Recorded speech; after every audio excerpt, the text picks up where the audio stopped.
MP board कक्षा 9वीं के गणित विषय के वस्तुनिष्ठ प्रश्नों के जो 1 नंबर के प्रश्न हैं उनके उत्तर देख लेते हैं। तो ये सभी प्रश्न आपको एग्जाम में देखने को मिल सकता है। तो ये सभी के सभी प्रश्नों के उत्तर चलो देखते हैं। तो पहला है सही विकल्प का चयन कर अपनी उत्तर पुस्तिका में लिखिए।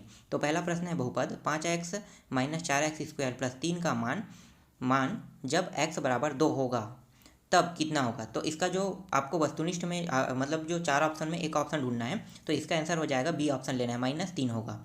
ठीक है, दूसरा देखते हैं। वाई अक्ष से बिंदु P 3, 4 की लांबिक दूरी है। तो 3, 4 की लांबिक दूरी क्या है? अगर आप एक्स वाई अक्ष लेते हो तो एक में 3 रखोगे, 4 में एक त्रिभुज का निर्माण होगा, तो उसका कर्ण कितना बनेगा? 3 3 9 और 4 4 16, दोनों को जोड़ दो, कितना हो? 25। 25 का अंडर रूट करोगे कितना आएगा? 5। तो यहाँ पे 5 कहाँ पे है? सी में, तो यहाँ पे आपको सी लेना है। तीसरा प्रश्न है बिंदु -4 किस चतुर्थांश में है? तो आपको पता होगा अगर दोनों प्लस में रहेगा तो प्रथम में रहेगा, और दोनों अगर माइनस में है तो चतुर्थांश में रहेगा। तो यहाँ पे चतुर्थ कहाँ पे है? डी में है, तो यहाँ पे आ जाएगा डी आ जाएगा। इसके बाद देखते हैं चौथा प्रश्न।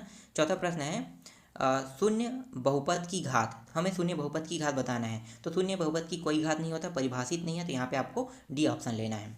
इसके बाद पांचवा प्रश्न देखते हैं। बिंदु 7 और -6 की कोटि का मान होता है। तो देखो 7 और -6 की कोटि, तो यहाँ पे जो कोटि होता है, ठीक है, भुज और कोटि आप जानते हो ना। भुज किसे कहते हैं? भुज जो एक्स अक्ष होता है उसे हम भुज कहते हैं, और कोटि किसे कहते हैं? जो वाई अक्ष होता है उसे हम कोटि कहते हैं। तो भुज जो होता है वो हमेशा आगे रहता है और कोटि हमेशा पीछे। तो यहाँ पे एक्स कौन है? 7 है, और वाई कौन है?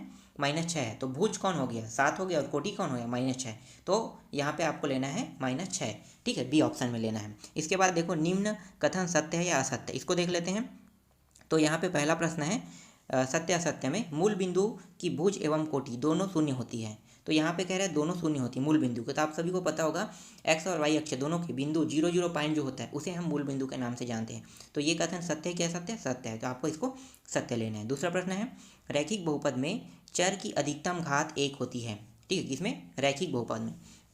तो रैखिक बहुपद में चर की अधिकतम घात 1 होती है। या सही है या गलत? एकदम सही, क्योंकि रैखिक बहुपद जो होता है वो एक्स वाई होता है। ठीक है, एक्स वाई में घात हमेशा एक ही होता है, तो यहाँ पे 1 आएगा, मतलब ये सत्य है। इसके बाद देखो तीसरा क्या है?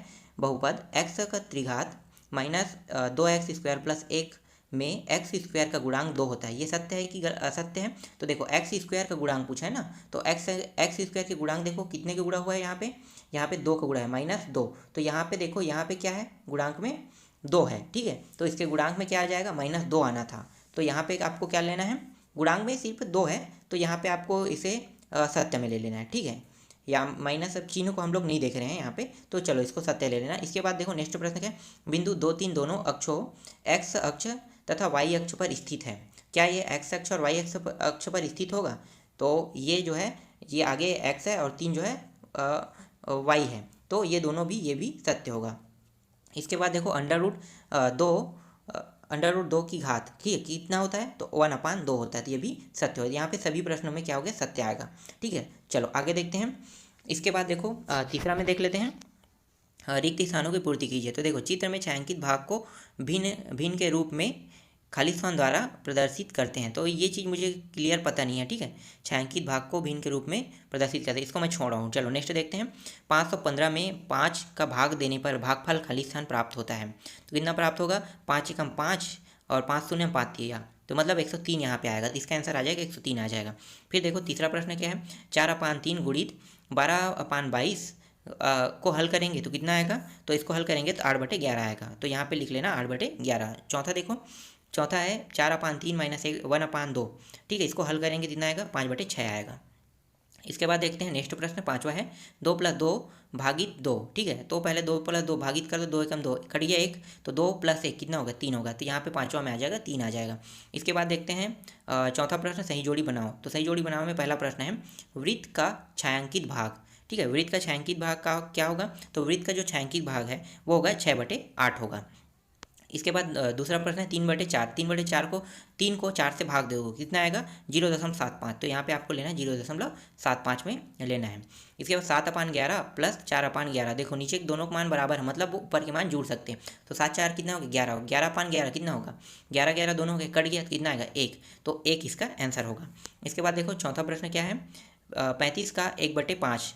ठीक है, कितना होता है? तो 35 को अगर 1/5 करोगे तो ये हो जाएगा, काटोगे तो 5 एकम 5 का मतलब गुणित लगाना, 5 सत्ते तो यहाँ पे 7 लेना है, ठीक है। तो इसका आंसर हो जाएगा 7 हो जाएगा। 40% को कैसे लिख सकते हो, 40/100 लिख सकते हो। तो यहाँ पे आपको लेना है 40/100 लेना है। इस तरह से आपके सभी 1 नंबर के प्रश्नों का मैं उत्तर दे दिया हूँ। बाई चांस ये आंसर आने के बहुत ज़्यादा चांस है, तो इसलिए आप लोगों को बता दिया हूँ, ठीक है। तो ये सभी आप लोग देख लेना।